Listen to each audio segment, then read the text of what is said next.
my name is Claire Beresford, and I am the co-artistic director of Little Bulb and one of the performers in Four Seasons. Fantastic. Well, Claire, first of all, tell us a little bit about the theatre company itself.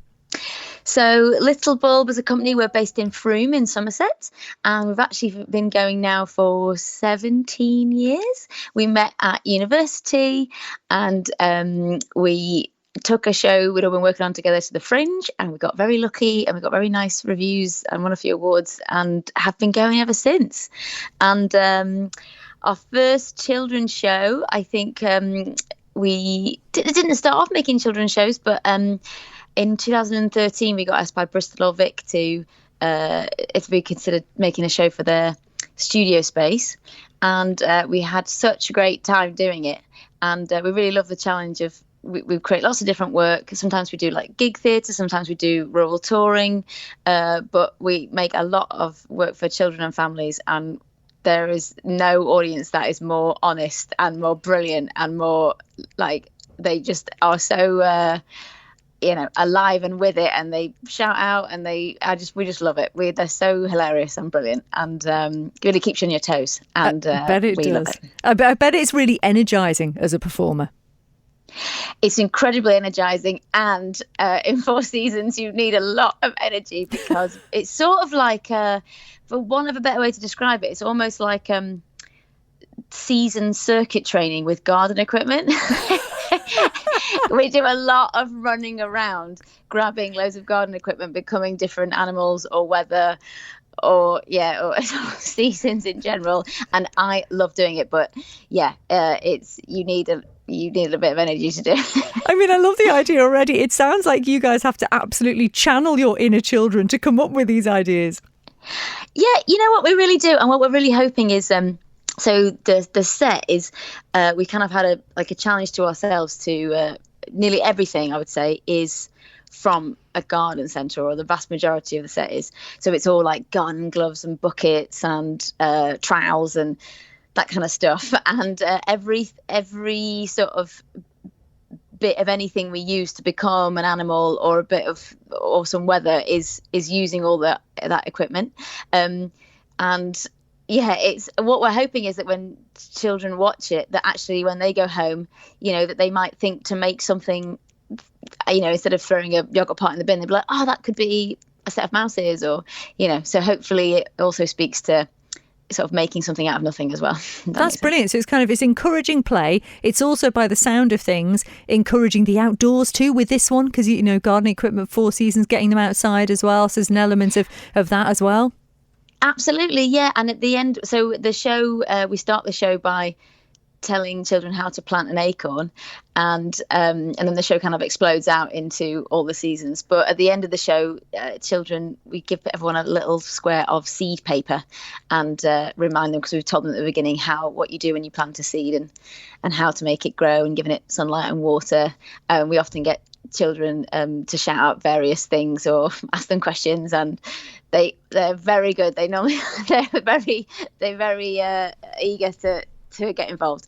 So everyone gets some seed paper, and hopefully someone, even if they don't have a garden, they might have a balcony or a windowsill that they could grow some wildflowers. Oh, which is so satisfying. And I think, I remember as a kid, it was very much encouraged when I was a kid to get involved in gardening, and they used to do little kind of kids gardening sets and everything. And then that sort of fell off for a little while, but now it's sort of come back again, hasn't it? And I wonder if it's that idea that we're sort of trying to fight against screens, aren't we? And trying to get kids back out again. Yeah, and it's true, actually. I do remember growing some cress at school. Yes. But I don't remember doing loads, but I was very lucky when I was growing up, because I grew up in the northwest and we did have a garden. But now I think, you're so right about fighting screens, but also there's something about nature that it really is magic. I mean, you plant a tiny seed in the ground, and just watching my own garden right now, I'm astonished at flowers. I just some of them get so tall and so massive from this tiny thing. And I think it is very exciting for children to grow things and watch how they can help something grow, because, it does involve care from you as well. So it's sort of, you're involved in the magic by remembering to water things and just looking after our world and environment in general, because hopefully the wildflowers will also attract bees and bugs, and it all has a positive effect. So You're absolutely right. I mean, there's something about being in a garden, hearing the sound of the bees and thinking, oh, that's because of my wildflowers, and knowing that, you know, you're contributing to it. And to be fair, as an adult as well, I get as much enjoyment and excitement out of, for instance, the first time I grew potatoes. And I remember I was very much an adult, but actually lifting potatoes out of the ground. It was amazing. Yeah, it's really. I've never done potatoes. My dad's doing potatoes, but all I've managed in our tiny garden so far is tomatoes this year. It's my first year, and I am so excited. It's worked. You got this. We believe in you. You can grow those tomatoes, and that's the thing, isn't it? Because with your productions, it is obviously it's kind of this particular one very much directed at kids, but you know the knock-on effect is it's then going to bring the adults into, isn't it?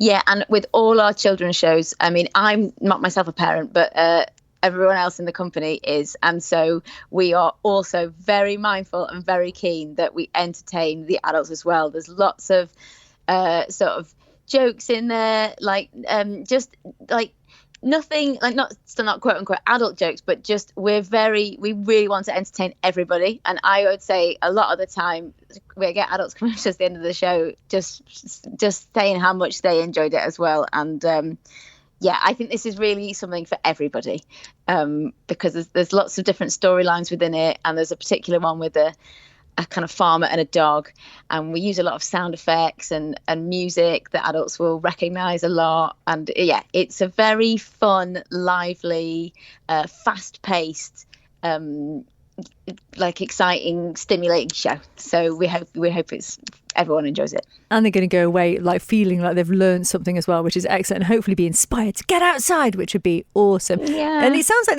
there's pretty much something for everyone in this, isn't there? Yeah, I would say so. So that we sort of made it with kind of 3 to 7 year olds in mind, but we've had much younger children in, and because there's so much going on, like we often use a fan and sort of kind of strips of plastic bags, or do you know what do you call it? The sort of fleece for bedding that you use to like keep plants warm in the winter. Well, that's all ripped up in tiny bits, and when you put that on a fan, it creates snow. And so for babies, they find all this. There's so much to watch. It's very it's very stimulating. So they and the lights and the sound.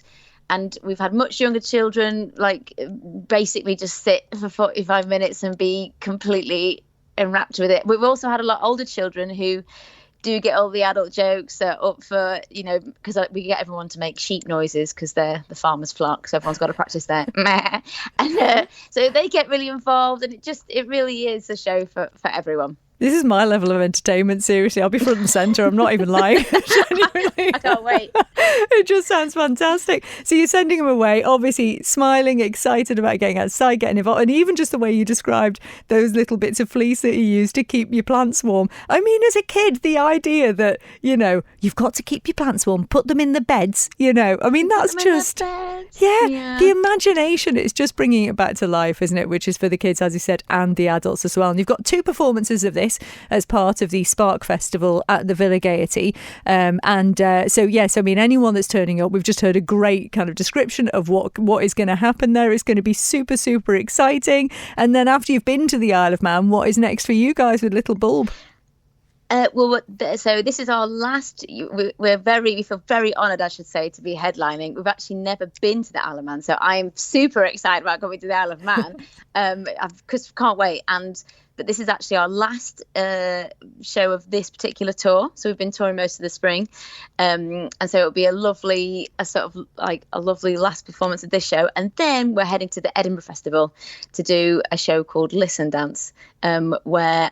It'll be, as I said, it's on a lot later. It's on at like 25 to midnight in the Spiegel tent, and that's a very interactive show where people can dance, and we show people loads of different dances like Kaylee, Mosh Pit, Rave, Candy, the Horror. It's all, you know, Bollywood. Like we try loads of different dances, and everyone just has another dance. So it's another show for everyone, and we're really looking forward to that as well. But cannot wait to come to the Isle of Man and meet everyone there and come to the Villa Gaiety. Yeah, we're super excited. Well, it's an excellent venue. I think you're going to love it, and I love the fact that basically it sounds like you guys are all about bringing the joy, which is what we need nowadays, isn't it? Yeah, we really do, and we feel we feel very, I think, community and connection.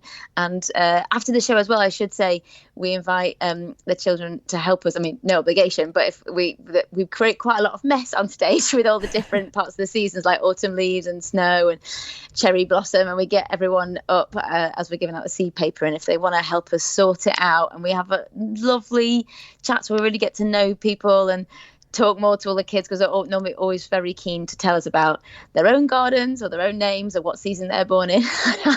I love that bit of the show. It's probably my favourite bit. So really look forward to meeting everybody as well. Go, you must have friends all over the world doing all of these performances. Yeah, well, we're very lucky, because what is lovely is that you do start to see familiar faces when you return to places. And we had a lovely lady the other day who, she saw it in one part of London and she was so inspired. She came back to another part. So it was really nice. I think she just really enjoyed being in the show. There is a sheepdog trial, and we pick a few people to be different puppies that compete. All they have to do is sit and growl. But she was particularly into her growling. This is awesome. She was very good. So you've got all the adults going, pick me, pick me. Yeah, well, some of them are, and some of them are like, don't come anywhere near me. But yeah, we respect, there's no obligation to do anything. It's all just a bit of a laugh. And yeah, the people that want to have a part, we're brilliant. But yeah, no one's obligated to do anything. It's all very much inclusive if you want, but you can sit back and relax if you don't. It's all good. Oh, it sounds superb. Well, we're really looking forward to it. So yeah, do get yourselves down there. villagated.com/spark for tickets for the whole event. And it sounds like the Little Bulb Theatre's production of Four Seasons is going to be an absolute winner. Claire, it's lovely speaking with you. All the very best for the show itself and for Edinburgh. I think I'm going to have to follow you there as well and get involved in the dancing. Please do. Yeah, it'd be great. Yeah, we can't wait for that as well. But and just I can't wait. Go on. No, just saying, just can't wait to come to the Isle, man. Just so looking forward to it. Yes. Well, let us know where we can find out more about you guys and what you're doing. Thanks so much. Yeah, it's on our website, www.littlebulbtheatre.com. And yeah, we'll see you at the Villa Marina 11:30 on Saturday the 5th. Manx Radio's 1 to 3, tended by Ramsey Garden Centre.